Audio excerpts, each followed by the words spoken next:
Open houses, hot take, 4 reasons why they don't work. Not a total blanket statement. They sometimes work. Not nearly as much as they used to, right? Think back to the year, 1990.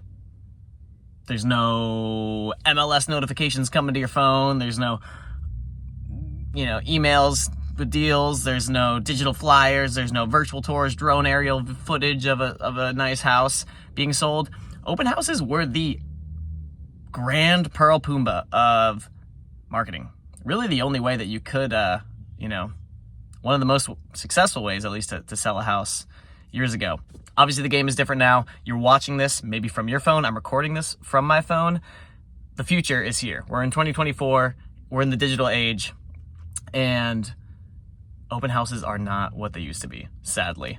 And this is coming from the perspective of me as a realtor, me as a real estate investor who owns multiple properties and has sold multiple of my own properties. So I've had the honest conversation with myself. Do I have an open house or do I not? I'm not trying to impress anyone. First thing off the bat with open houses, when you're a realtor, so from the perspective of a realtor, sometimes you feel obligated. You feel obliged to host the open house. And if you don't even offer that as like part of your listing appointment, you look like a dummy. You don't get taken seriously, and they think you're not trying, right? The sellers think you're not trying, and you might not even get the listing appointment. So that's one just like layer of it. That's a weird dynamic today is sellers feel like you totally should do it every time, unless they are living in the house and don't want to as they're selling it. And a lot of agents don't want to do them anymore because they don't work, mostly, at this point in time. There are times, so let's say this, before I get into the 4 reasons why they don't work, one time that you should really do an open house and host one is if you need to get a really high price point that you think is a stretch and you're having doubts about even selling this place in general, as a realtor or as a seller, whoever, and you just want to bust out all the stops, try every single marketing option possible, do an open house. Try it for 1 weekend. It's not going to kill you. It might not work, but if you're really desperate for trying to sell a place, it's worth at least trying. You never know. That's the only reason I would do one. Or from a realtor perspective, I would if like the sellers really wanted to do it, I would try and do it. From the real estate investor perspective, I would only do it for my own place. If I was selling one of my rental properties or selling a flip that we just did, I would only do it if I really thought we needed to. But today it's not super necessary. And I'll tell you why. So the 4 reasons why open houses do not work. Sticky note. Limited buyers. So, people aren't going to drive typically like 45 minutes an hour for an open house unless they're really serious about it. So it's like naturally you're limited in the people that are going to come. A lot of the time it's just neighbors, people who are close by, people who are tire kicking, walking around, and just open housing for a day, for a Sunday. You have a limited buyer pool off the bat for people who are going to walk through and attend your open houses. And it's not always going to get the people who are super hot in terms of a potential buyer.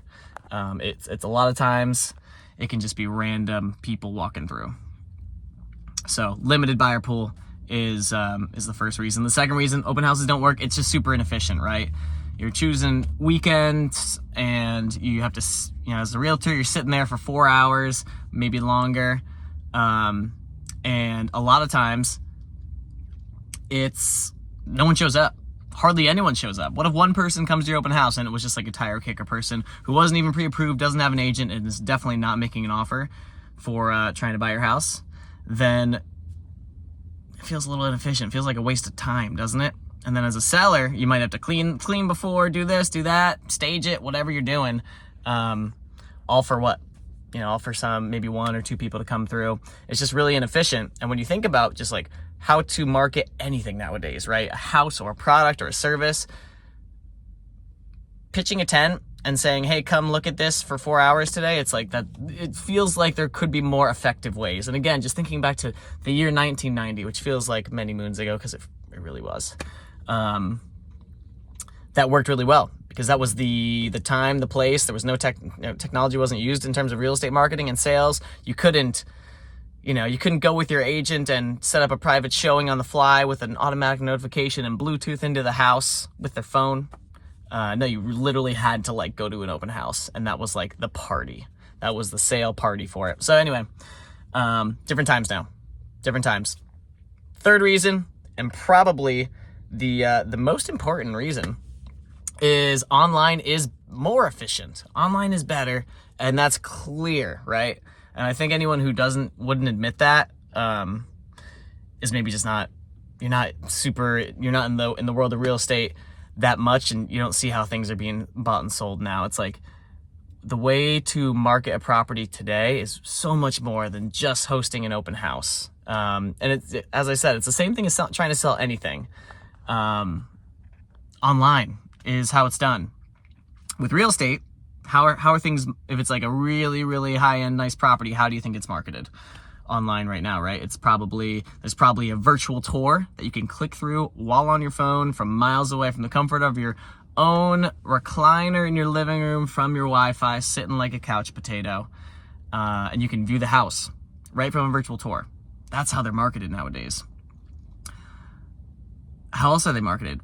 Aerial drone footage. If it's a bigger property, people are leveraging technology and marketing properties, and buyers are figuring out if they want to make an offer on a property before they even see it. They're just on Zillow, they're looking at photos, virtual tours, aerial footage, all that stuff. Online marketing is just way more efficient now, and you can reach the masses way more through emailing, MLS notifications, price drops so people get re-notified via the MLS. Text blasting, email blasting, sending out digital flyers, printing out flyers, even physical ones. There's so many different ways to market a property. But I mean, realistically, if you're a serious buyer, you're working with an agent and you're looking on the MLS, and once a property hits the MLS that fits all your criteria, your filters, you get notified, and then you go see it. You make an offer. You look at it online first. You really dig at it online, right? That's usually the first thing people do. So online is just way more efficient. If you just did an open house, it's not going to do it. And then to kind of tie this all in a bow, the fourth reason why open houses do not work is people will just schedule private showings anyway. And especially in a competitive market, I'm in San Diego, even if you have an open house, people hit you up so much to say, hey, can I come today? Can I come today? Can I get in early? Can I see it early? The listing goes live on Wednesday, the open house is Saturday. People are like, can I see it tomorrow? Can I see it today? If they're serious too, right? So it's like the serious buyers will not only try and see it before the open house, they will just schedule a private showing anyway, because they want to get in there as soon as possible, to get in their offer as soon as possible, to maybe nudge out the competition. This is super true in San Diego and in a lot of other expensive markets too. But it just kind of proves the point of like, if someone's super serious, they're going to try to get in early because number one, they don't want to get beat out. They want to see it first. They want to get an offer first. And if they can get a good offer and convince you to sell it, why would they wait for the open house to maybe not even, they might get beat out by that time. Plenty of people, they wait until the open house and then they're like, oh crap, the seller actually did get an offer, didn't tell anyone, and then just said, oh, now it's off market, So I'm sweating here. I'm spitting all over. But those are the reasons why open houses don't work. It's not a blanket statement. They work 5% of the time. They're 5% necessary at this point in life. And that's really it. They're not what they used to be.